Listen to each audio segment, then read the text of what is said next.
अस्सलाम वालेकुम, मैं हूं राना अदनान शबीर खान और आप देख रहे हैं नवाए फिक्र। IMF यानी इंटरनेशनल मॉनिटरिंग फंड के एग्जीक्यूटिव बोर्ड ने पाकिस्तान के लिए $7 अरब के कर्ज प्रोग्राम की मंजूरी दे दी है। इन पैसों के लिए या इस कर्ज के लिए जुलाई में स्टाफ लेवल मुआहदा हुआ था और अब एग्जीक्यूटिव बोर्ड ने पैसों की मंजूरी दे दी।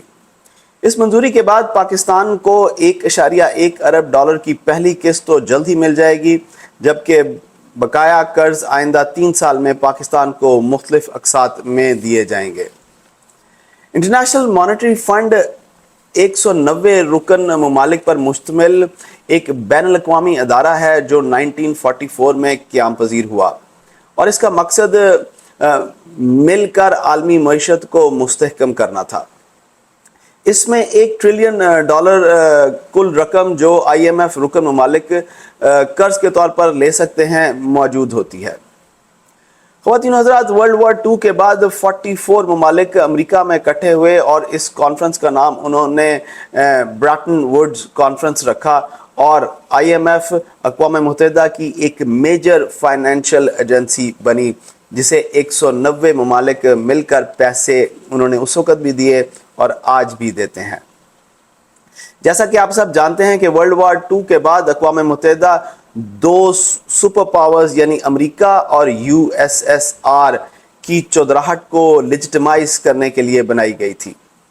चौधरी का काम दुनिया में अपनी मर्जी का अमन बरकरार रखना और अपनी बदमाशी को इंश्योर करना होता है।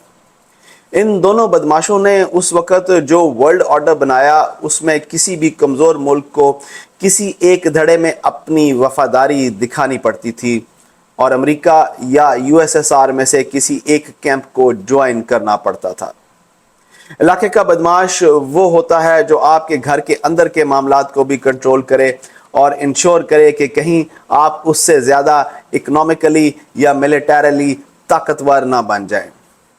पाकिस्तान की IMF प्रोग्रामों में शमूलियत के बारे में इस अदारे की वेबसाइट पर मौजूद तफसीलात के मुताबिक पाकिस्तान के IMF के साथ आज तक टोटल 23 प्रोग्राम हुए हैं और पहला प्रोग्राम दिसंबर 1958 में तय पाया जिसके तहत पाकिस्तान को $2.5 करोड़ देने का मुआहदा हुआ था।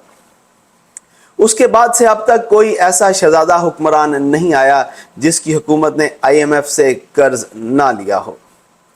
तरक्याती बैंकों के बरक्स IMF किसी मखसूस प्रोजेक्ट के लिए किसी मुल्क को कर्ज नहीं देता, बल्कि उसका मकसद मुल्कों को माशी बहरान में से माली मावनत फराहम करना होता है।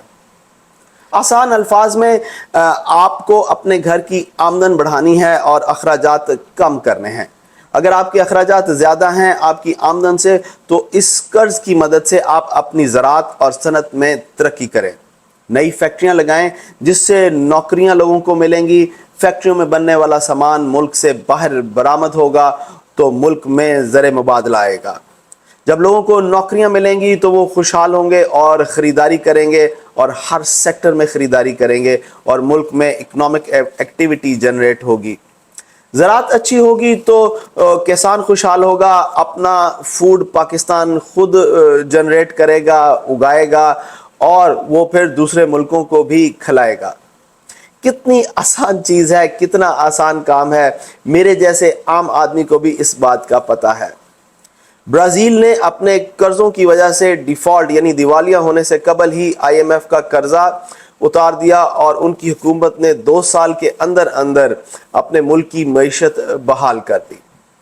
सवाल यह है कि पाकिस्तान दा की बढ़ेगा। क्या आम आदमी जिसकी ज़िंदगी बिजली, गैस, घर के किराए और आम इस्तेमाल की चीज़ों की कीमतों में इजाफे से मुश्किल हो गई है, क्या इन कर्ज़ों से आम पाकिस्तानी की ज़िंदगी आसान हो जाएगी? जी बिल्कुल नहीं। इन कर्ज़ों से एक आम आदमी या एक फ़र्द पर बराह रास्त कोई असर नहीं पड़ेगा। अगर पड़ेगा तो सिर्फ़ और सिर्फ इन सियासतदानों की ज़िंदगी में ये अमीर से अमीर तर होते चले जाएंगे। और वैसे एक बात बताऊं, इन लोगों को आपकी कोई ख़ास टेंशन भी नहीं है। खान साहब और मियाँ साहब दोनों के बच्चे लंदन में हैं तो उन्होंने वापस भी कोई नहीं आना।